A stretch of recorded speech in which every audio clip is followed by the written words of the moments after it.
Welcome into Rangers Roundup number 2. It is Sunday, February 4th, 2024, right here at the tail end of the NHL All-Star break. All-Star festivities all done, wrapped up, and about to get set with the start of the second half of the NHL season. Lou Orlando, Jack Warner, your two New York Rangers beat reporters, and the New York Rangers conclude the month of January, and it's probably their worst month of the season so far, I think, to put it bluntly.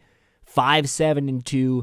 63 points, still first place in the Metro, only a 2-point lead, and a lot of the issues that you might have noticed throughout the start of the season, probably up until December, really rearing their head in the month of January, becoming full-blown issues, and this team really in a weird spot right now. Absolutely very frustrating month. I think it was a definitely trying times for Rangers faithful. And, I think, everyone around the Rangers team, whether you're a fan, whether you just live in the area, are just so spoiled by the start that they had to this season where, they pretty much came out the gate as cup contenders, or at least, in cup conversations within the first few weeks of the season.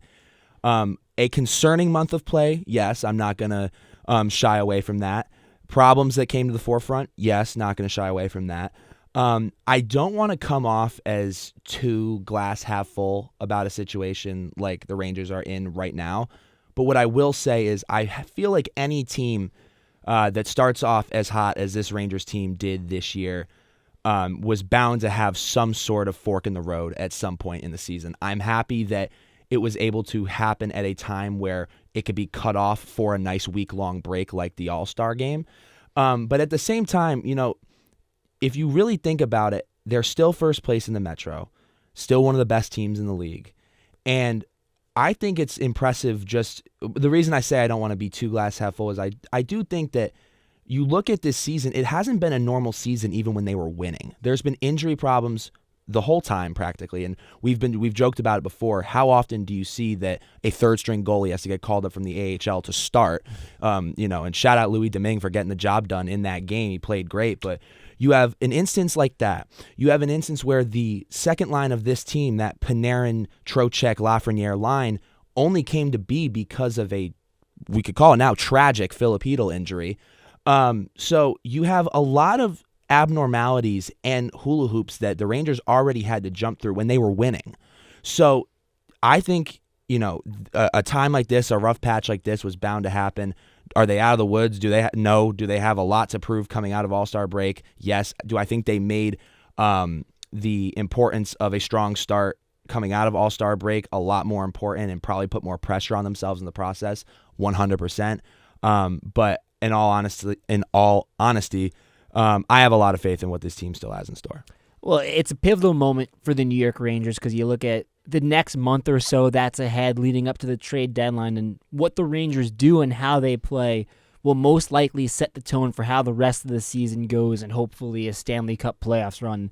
So in this pivotal moment, we thought, well, what better thing to do than get a special guest? We got Anthony Pucik, a WFUV alum. Legend. Founded 5 on 3, which is our hockey podcast that we're on all the time. Mm-hmm. Great guy. ESPN radio producer for Michael Kay. He's on a podcast with Don LaGreca, so huge hockey guy, big New York Rangers fan. So he sits down with us and just breaks this whole team down. So without further ado, let's throw it to Anthony. We are joined now by Anthony Pucik, WFUV alum, now a co-host of Game Misconduct with Don LaGreca, but I think most importantly, a diehard Ranger fan. That's why we have him on today. Ant, thanks for taking some time. How's everything, man? Boys, how we doing? Thanks for letting me pop on and talk with you guys. Any chance to talk hockey makes me happy, so I'm glad. Let's jump right into it because I know you're pretty in tune with the Rangers Twitter fan base. You tweet a lot after games and stuff like that, so I'm sure you've seen a lot of the things that the Ranger fans have been saying online. I think it's a weird time for Ranger fans. That last stretch, probably the worst stretch of hockey we've seen from them, but then they end it. They go into All-Star break with that 7-2 win over Ottawa. Where are you right now mentally? There are some fans saying, like, this team can't win a cup, trade everything. You got the other side of the spectrum that's not that concerned, and probably everything in between. Where are you right now mentally? Yeah, well, I think that they're somewhere in the middle, right, guys? I would lean towards the people that say they aren't capable of winning a cup at the present moment, mainly because their goaltending isn't where it needs to be. Igor Shesterkin had one of the worst months of his career. Not as bad as he had in February of last year, which he did bounce back from in March and April, let's not forget. But it's definitely a concern, and it's something to be concerned about. We know that the bottom six is not what they expected. Losing Filipino for the rest of the year, of course, a big blow. You certainly want him to be healthy in his life. Forget his hockey career. You want him to live a good life. So if he can rest this year, get back on the ice next year, and hopefully be healthy, that would be great. But from a hockey perspective, really hurts the Rangers' depth, especially at center, where they don't have a lot. Can they make a deep run with this team? I believe so, because for the first 2 months of the season, it looked like they could beat anybody. But you also just saw a 2-month stretch where they could lose to anybody. And all you need in a 7-game series is to look like they did within the last 2 months, and they'll be out in 4 games. Good night. So I definitely think that Chris Drury and the front office realize changes for this team need to happen. The question is what they do. And one of the best centers available is now a member of the Vancouver Canucks. And that would have cost a pretty penny for the Rangers if the package that Calgary received was the same that they would have gotten from somebody like the Rangers. It would have been Kakko, maybe Othman, maybe Bedard, not Bedard, but Connor Bedard. You know who I'm talking about. And a couple of picks, which, quite frankly, for a rental like Lindholm, who probably won't be with your team next year, is a lot for a team that maybe can win it all, but maybe not. Vancouver looks like one of the best offensive teams in hockey. Getting Lindholm puts them firmly in the conversation of winning the West and being in the Cup. Does a Lindholm trade make the Rangers better? Yes. Does it make them a Cup contender? That remains to be seen. One of the very first things you brought up as you hopped into the struggles was goaltending, which is something Lou and I talked about in pretty good depth last night, because it seems like a really touchy subject right now with Rangers fans and even just the Rangers alike themselves. When you're in press conferences, especially this year, I've noticed that Peter Laviolette has been very quick to defend Igor Shesterkin. And to a certain extent, he's completely right. He hasn't had the best defensive play in front of him for a majority of the season. But one of the things that Lou and I were talking about last night, and I think is a legitimate concern that I wanted to ask you about, is I think the All-Star break sort of hits at a perfect point right now, because you have Igor, who's playing a little more erratic and a little more uncharacteristic than we're usually used to seeing Igor play at. He did have more of a second half season last year. Like you said, he bounced back after February. But say he comes out of this All-Star break, plays in the All-Star game, gets some time to rest, comes out of the All-Star break, and you don't see too much changing. How long would you believe the Rangers let that go on until you maybe see a little more of an even game split between him and Quick?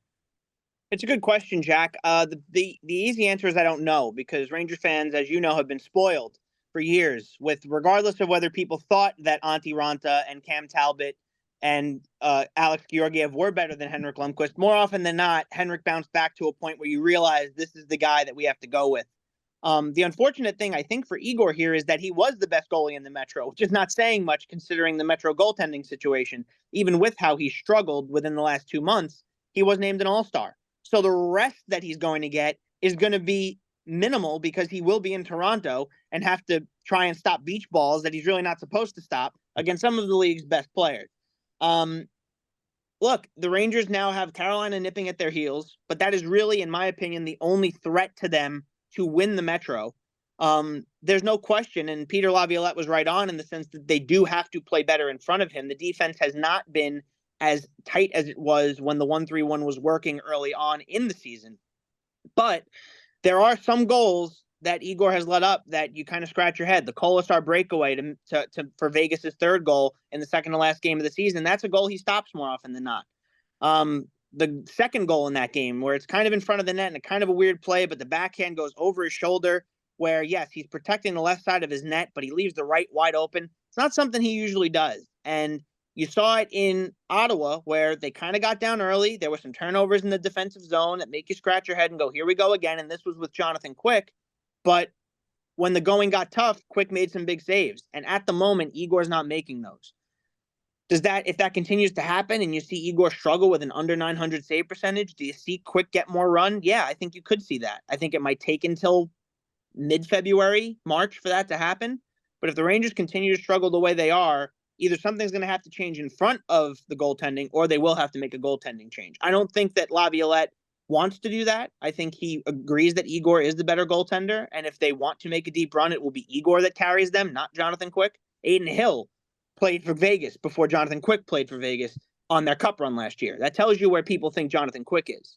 Now, he's had a resurgence, but he also had struggled a little bit before that Ottawa game. So both goaltending situations not good for the Rangers right now. Is a change necessary? No. Do we have to trade him? No. Sorry, Michael K. Show fans who call in thinking that Igor's going to get traded. I don't think that's going to happen. But I think that you have to start considering what's best for this team if Igor continues to struggle.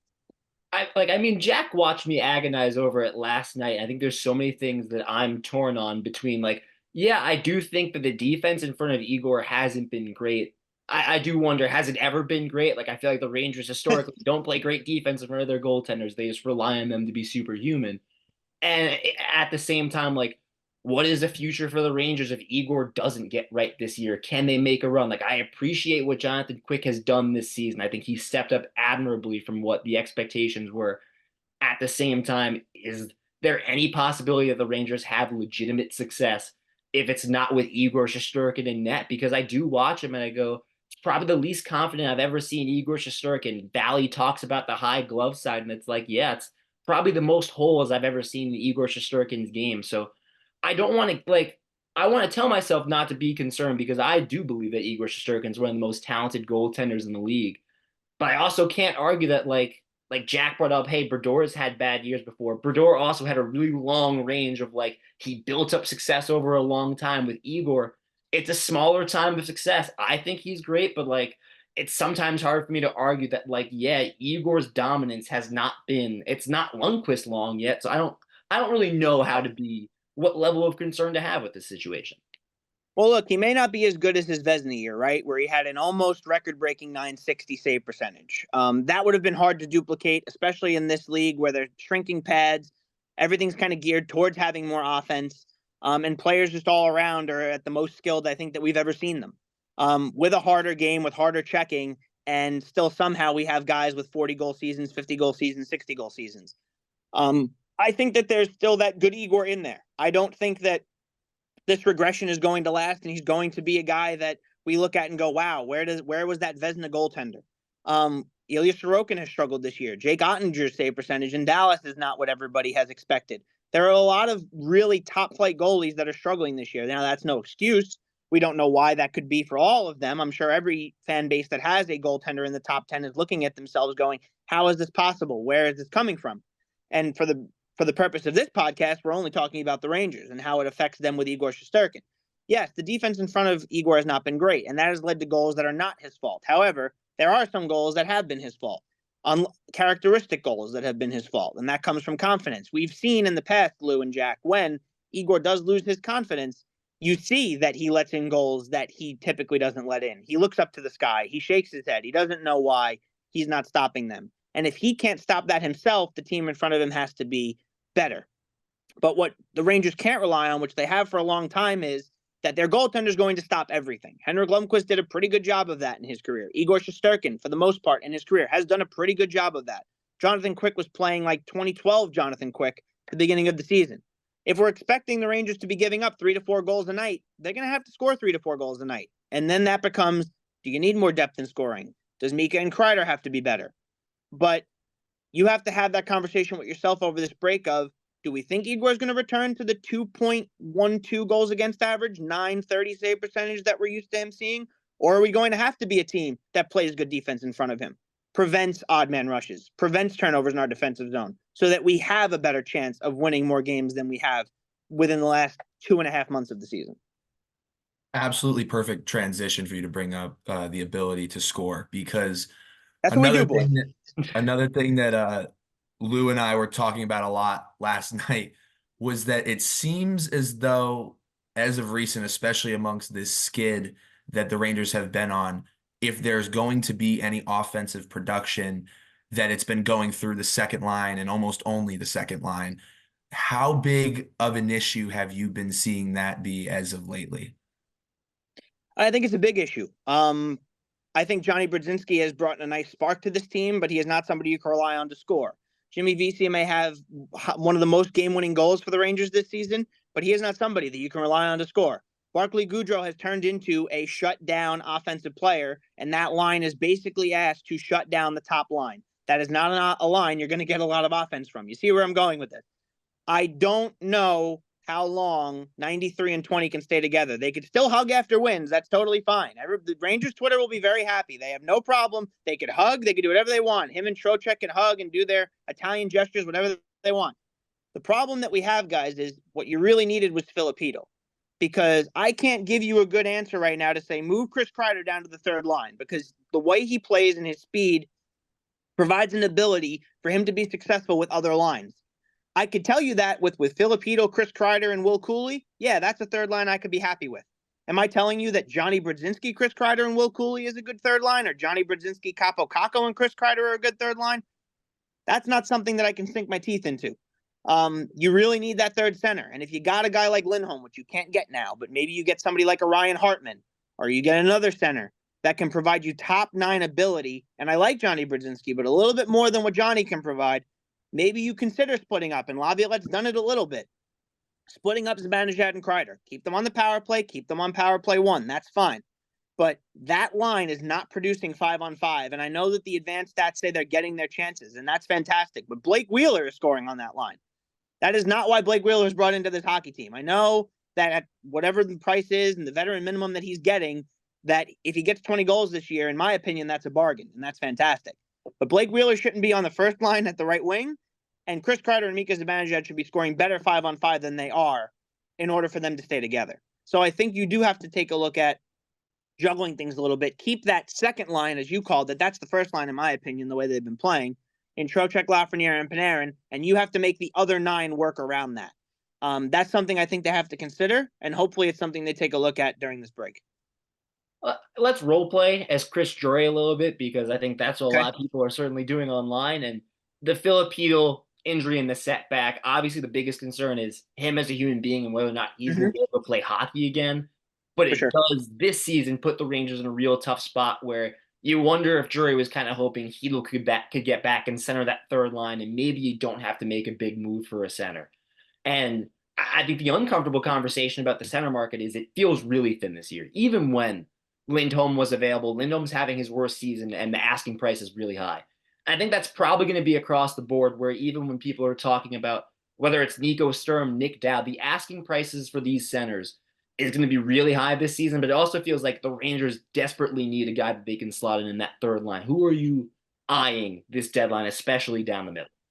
Yeah, I think it was pretty obvious that Lindholm was the guy that we thought about, right? Like, that was the guy that everybody had their eyes on. Now, of course, you guys read what I read. I see Ranger reunions, Ryan Strome, Kevin Hayes. But you know what? These guys have been around a long time, and we've seen what they could do, and they would certainly be a help. But just like we know that the Rangers need a center, everybody else knows the Rangers need a center. So to pay a rental, whether it be moving on from Capo Caco or giving up a first-round pick for a guy that you think will be around for a year and that's about it, I don't know if that's overall going to help this team. Now, when you talk about rentals like Vladimir Tarasenko maybe and having him have a reunion, who he played very, very well for the time he was here, and obviously Ottawa is not in a position to be to be keeping any of their guys and try and move on from them. Jacob Chikrin, maybe get a better defenseman. Don always talks about thinking that the Rangers need a right wing, a defenseman, and now, of course, a center. I think you're right, Lou.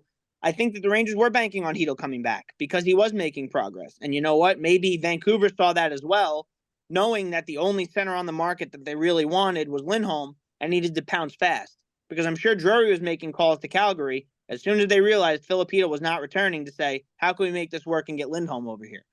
In terms of who I'm eyeing, it's still tough because there are so many teams that still have some feeling that they have a shot at doing this and making the playoffs. And for me, that's kind of tough to say who should you target. Larry Brooks had an article out throwing out a couple names too, names that would work for him.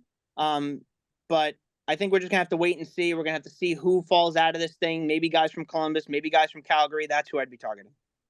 I do. You kind of mentioned it in your answer. I do find it really funny how I think more so than any other fan base, how much Ranger fans clamor to trade for former Rangers. I've never, like, this year alone, I think Vetrano, Strome, Buchnevich, Zuccarello always gets mentioned. Like, the list of former Rangers that gets talked about, it's hilarious. But I do wonder, because I'll plug Blueshirts Breakaway. It's one of my favorite Rangers podcasts. And one of the things Greg Kaplan said as an idea was, especially if the center market's so thin, would you rather make a play for one of these explosive right wingers, say a Duclair, a Tarasenko, even if I heard some things about maybe you can't retain his salary 2 years in a row, but he'd on LIR, LTIR, maybe you can make that work still.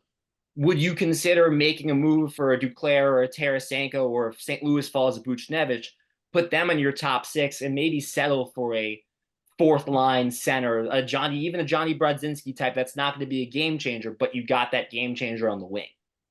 Yeah, I think what you want to do, Lou, is you want to improve the team, right? And you'd want to improve the team in a way where you're not breaking the bank for guys that are going to be rentals. And if that means getting a right wing who will certainly benefit from being on your top six, as opposed to reaching for a guy that you hope is a top 9 type center, yeah, I think that would be a better move.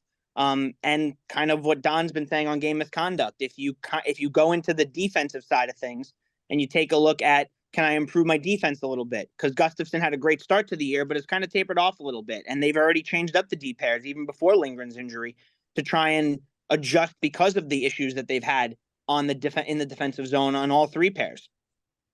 So I think going into the right wing market wouldn't be a bad idea. And yes, they do need a center, but if the center's not there, don't reach for it. The reason that I had a hard time finding a name is because there's not a name out there that I think is going to be overly better than what the Rangers have.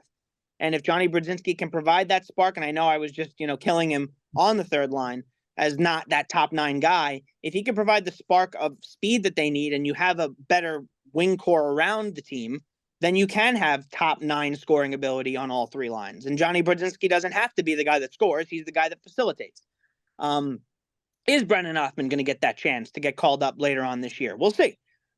He certainly shined in the first game, and then they didn't give him a lot of run in games 2 and 3. But I think it was a good experience for him, very similar to what Will Cooley had last year, and look how that turned out.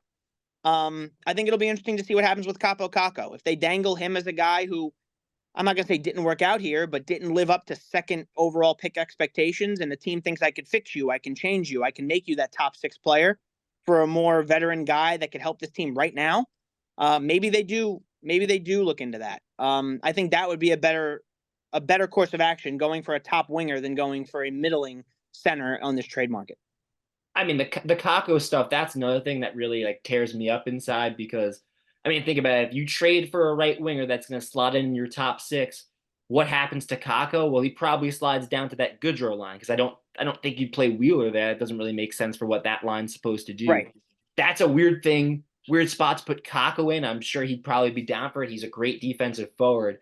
Where are you on this whole Capo Kako situation? Obviously, they're listening to offers about him. I do think that for a playoff run, that type of player would be really beneficial for you down the stretch, the type of defense he can play. And if he ever puts it together, man, that could be special. At the same time, I get he hasn't put it together, and there probably is still value there that if that's what gets you the move that you think puts you over the top, I don't know. That's one I'd probably have a lot of restless nights about. Yeah, I think if you asked Ranger fans 2 years ago, they would have said keep Kako and trade Lafreniere, because Kako seemed like he had the more promise. He had the more goal-scoring ability, at least at the time. But Lafreniere's kind of found a home with Panarin and Trocheck, and his playmaking ability is a little bit more on display.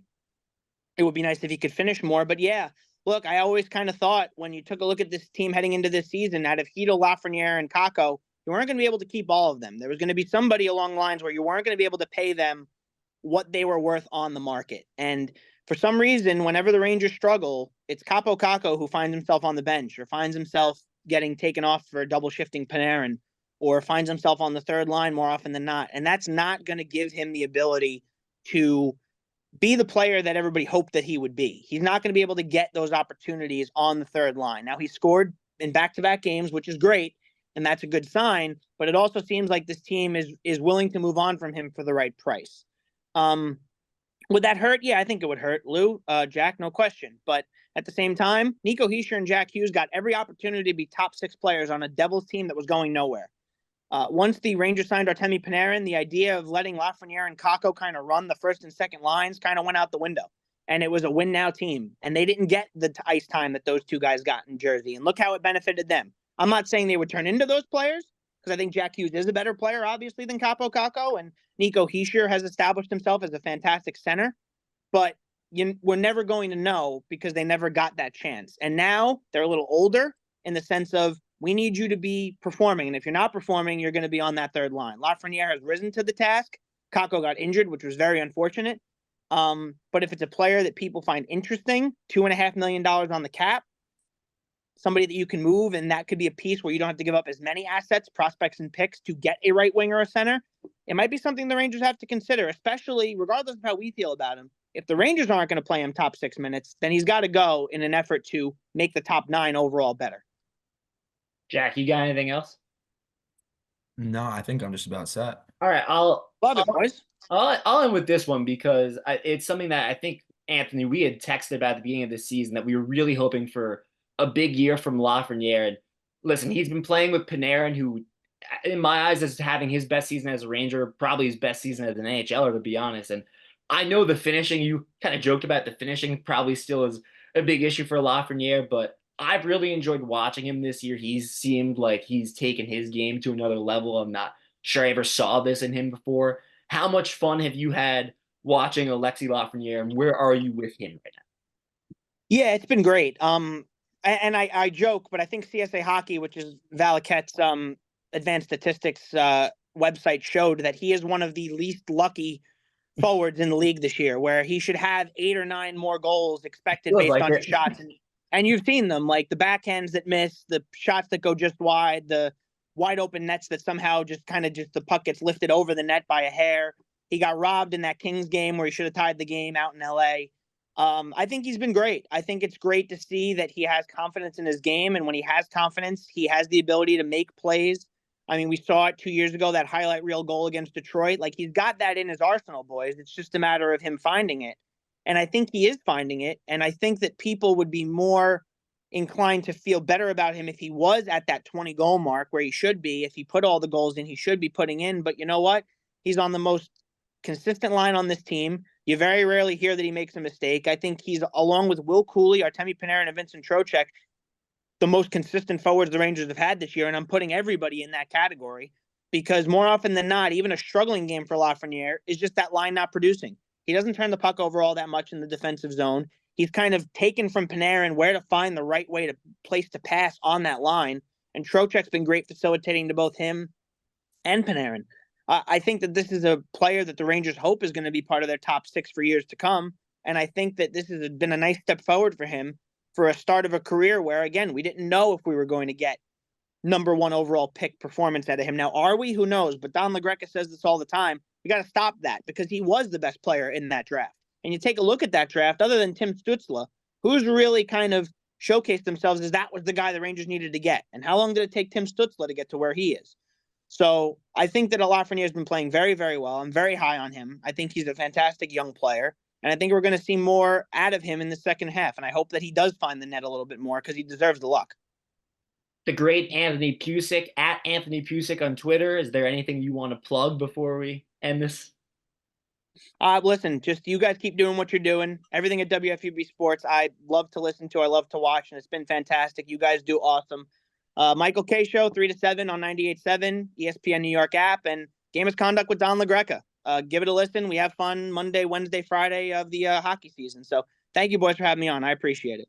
Yeah, man. Thanks for carving out some time, talking it up with us. We'll try and get you into the studio at some point. We got to get you back on 5 and 3. That's your baby. So we got to get you into the studio. But until thank you, then, boys, for keeping that alive. I appreciate it. Hey, man, thank you so much for taking some time. Take it easy, all right?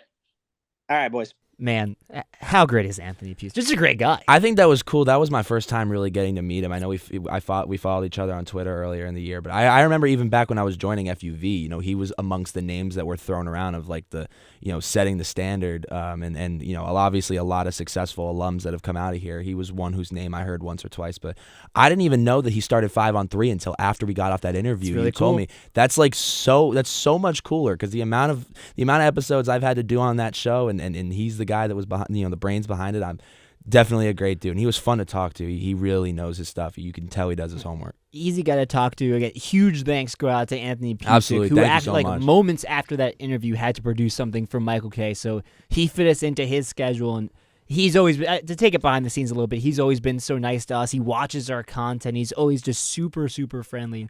And I mean, super open to both of us. And he was quite literally on the set of the Michael K show cool. whilst talking to us. Like, even that was really cool, too. So yeah, but I think, we got into a lot of really cool stuff with him. I think to kind of build on it and probably put a bow on this larger New York Rangers conversation, I want to start with something, Jack, that you mentioned in the interview and we probably didn't linger on a ton.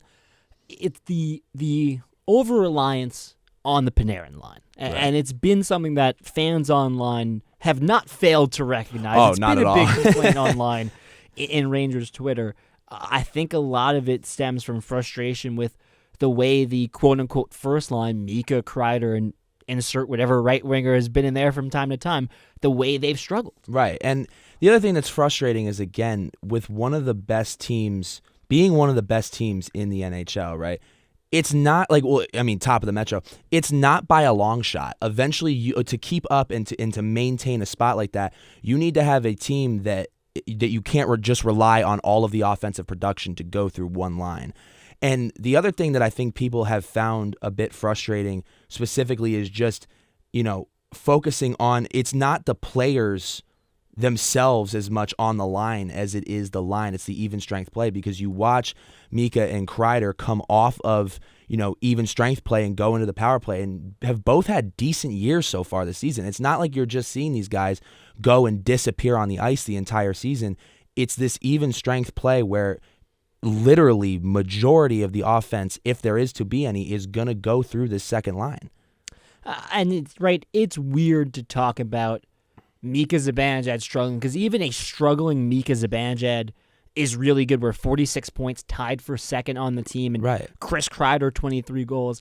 I really don't think that Kreider struggled all that much this season. I think he's a victim of his style of play. He's a guy that needs a center like Mika to drive the play, and really outside of that one really nice stretch that Mika had where he got hot and was over a point-per-game player for about 3 weeks, Mika's just looked a little bit off, and I think it really has affected the way that they've produced offensively at 5v5. I mean, people really like to point out that Mika historically is not a great 5v5 player, and I think that's certainly been the case this year. And we talk about goaltending being an issue, and I certainly agree that you want Igor Shesterkin to get right for a playoff push.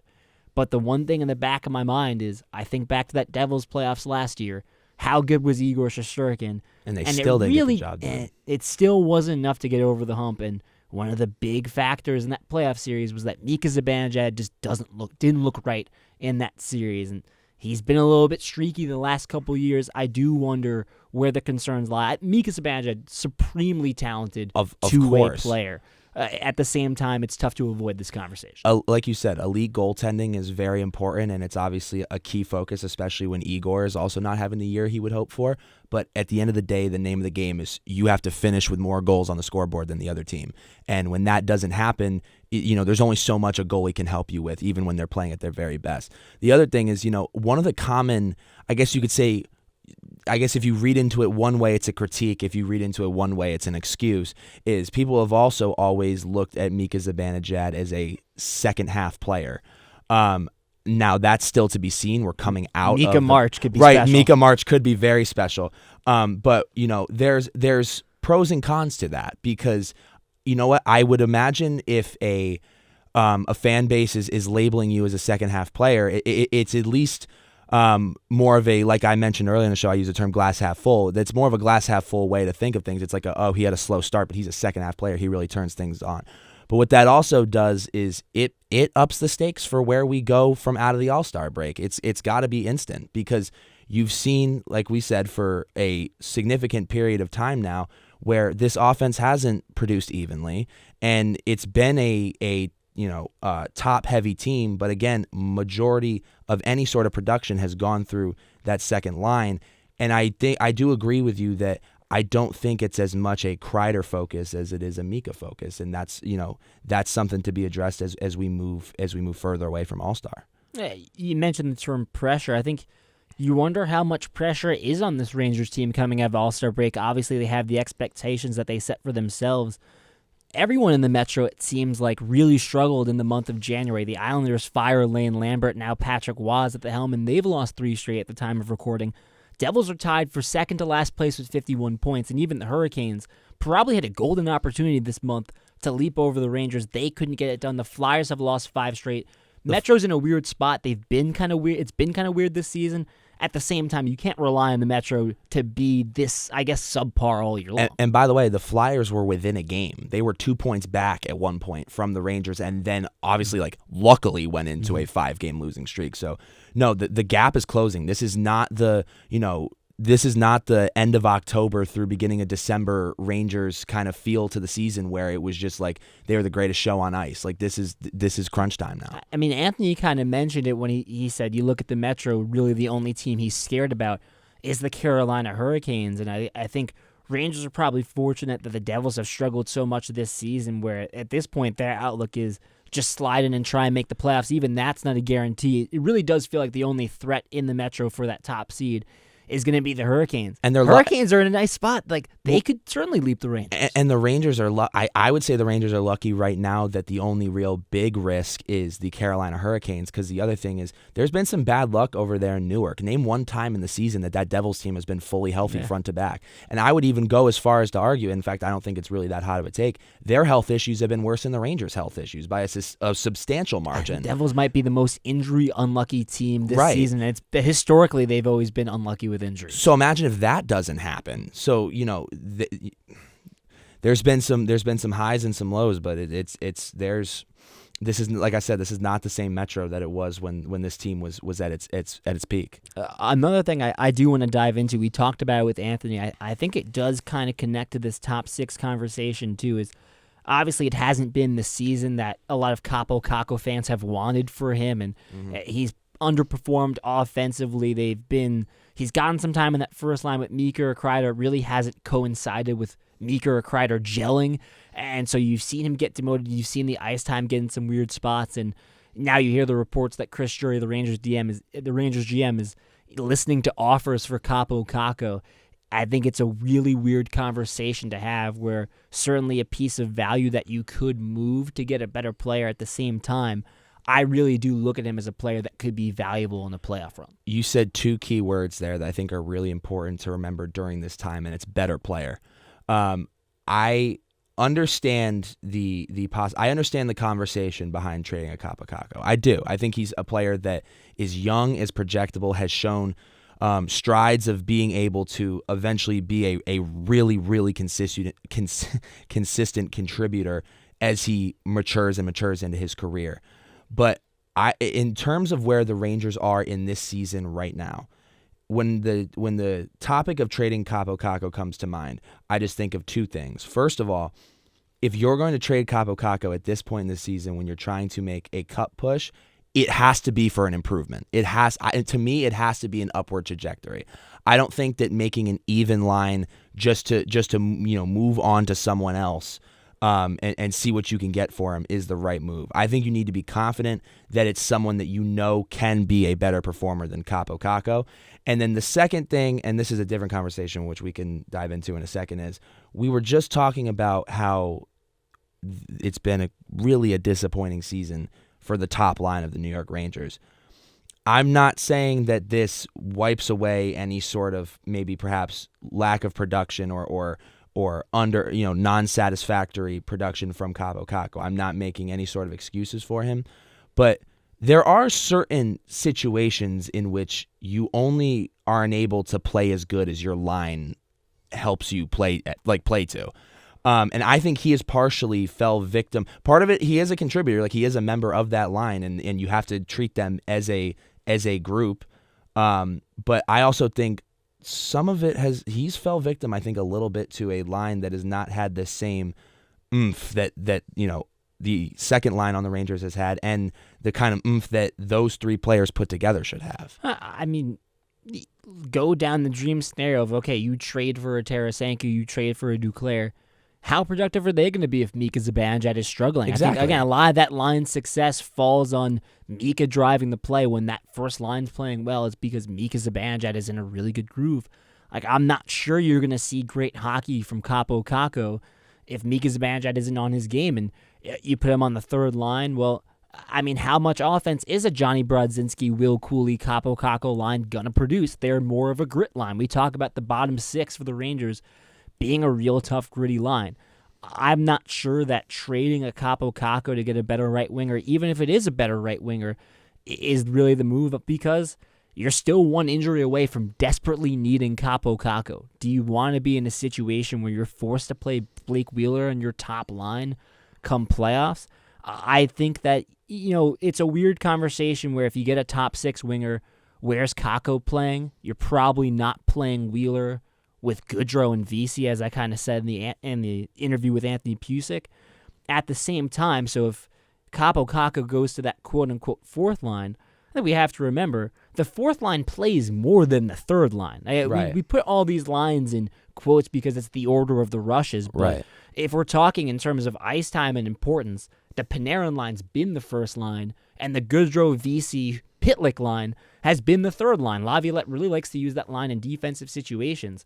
A Goodrow, Vesey, Capo Caco line wouldn't be the best offensively, but it would be a shutdown defensive line, and Capo Caco would fit great in that role and probably neutralizing or diminishing a little bit of his offensive productiveness. If you put him in that situation, that would still be a really good line come playoffs. I really like Capo Caco. I like his game. I still think there's a lot of offensive potential in there, and I'd really hurt to lose him for a player for a half a season. That would be something really tough for me to get over. I also, I understand I feel like I keep using the word pressure because it's a relevant word right now for where the Rangers are, but I understand the pressure and the expectations that are placed upon a second overall pick. I do. I understand that perhaps he hasn't generated to the extent that Ranger fans or just hockey fans in general would expect someone like him to project them. He hasn't scored the amount of points that people would have projected him to score. But I just remember reading some stuff when these rumors first started coming about. And am I calling him a superstar? No. Am I saying that, it would be just this big gaping hole in the middle of the Rangers if you let go of him? No. But I was reading this thing that was sort of in defense of Capo Caco, and one of the things it talked about was he has not been a total dud for the Rangers. And aside from the defensive play, because his defensive play has been really what's made him memorable. But in terms of any sort of shortcoming on the offensive side of things, it went down a list of the amount of, because it's a little easier to use last year as a benchmark because his games have been so limited this year due to article. Yes.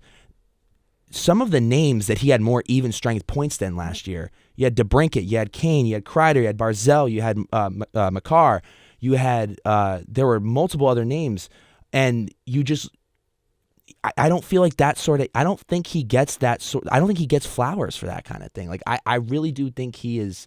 Like I said, has he probably met the expectations that were set for him? Probably not. But do I think that this is just some clear as day, you can improve from him, you can do better, get him out now? I don't agree at all. It's this whole stretch leading up to the deadline is going to be very interesting to watch how the Rangers proceed. When we interviewed Ant the night before, the Elias Lindholm trade broke, and then the day after, Sean Monahan gets dealt to Winnipeg, and we talked with Anthony about how thin the center market already was. You could make a case that the top two options are already off the board, and I think James Burley on 5-on-3 made a great point.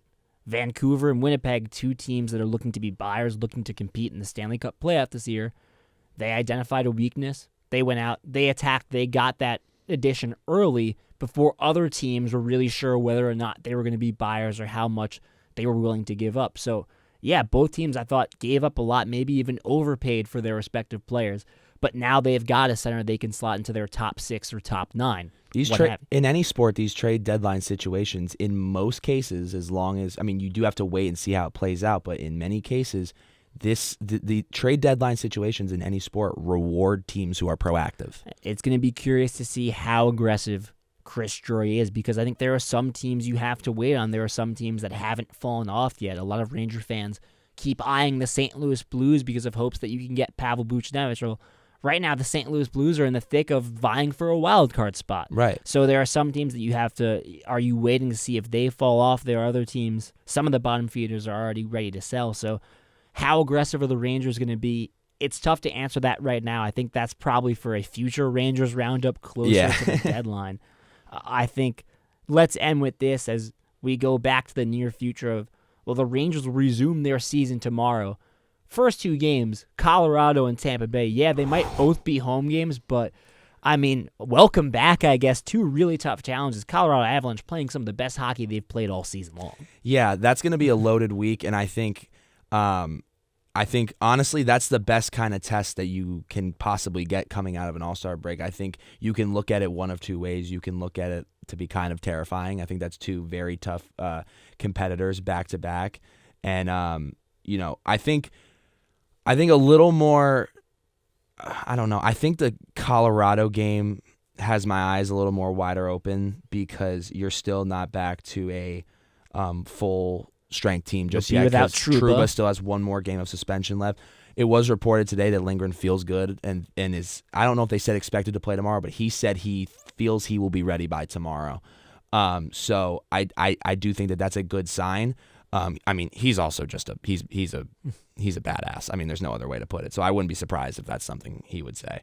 I'm sorry, I'm not surprised if that's something he'd say. But no, I think you're gonna see Igor coming off of winning the highly coveted All-Star Game championship for Team Matthews, and he won it for Jay Biebs. Did you see some of the pictures of Justin Bieber and Igor Shesterkin? I didn't actually. I saw the Igor and Swayman hug, which is adorable. There was a picture of Igor and Justin that was kind of cool, or it was either a picture or it was a video of them like walking by each other and having an interaction. Like the whole thing was really fun. But I'm getting off track. Anyway, no, I think there's no greater test than coming right out of the gate and having to play, arguably, if not unanimously, the best team in the Western Conference. Got some fun stuff coming up in February. Stadium Series. If I'm not mistaken, right, that's the first time Rangers and Islanders are playing this year. I'm not forgetting an early season matchup. It's funny. They don't. This is the first time that they're playing this year. Wild. They play Stadium Series, and then they play at the Garden on my birthday. Ooh, St. Patrick's Day. Yeah, That'll so be fun. hoping I cover that one. Let's play your cards right. Yeah, exactly. Yeah, Stadium Series coming up. Rangers Devils is coming up February 22nd. Hell yeah. Haven't seen the Devils in a while, so you got some fun games coming up in February. And again, this will be a real important stretch, but in the near future, Colorado, Tampa Bay, you'll be there for both those games, so that's pretty sick. I got a loaded week this week. I dumped that Avalanche game on you. Lou Orlando's a great friend. He's got a close friend of his. Yeah, a close friend of his has a birthday, so I was like, twist my arm. I guess I'll go watch them play the Colorado Avalanche if I have to. What a tough life that is. I think that just about does it for our second Rangers Roundup. Once again, Jack Warner, Lou Orlando, your New York Rangers beat reporters, and we'll be back for the trade deadline, so if the Rangers make a move, we need to talk about anything in the near future, you'll hear from us very soon. Once again, big thanks go out to Anthony Pucik for taking some time to talk to us. As always, this is a production of WFUV Sports.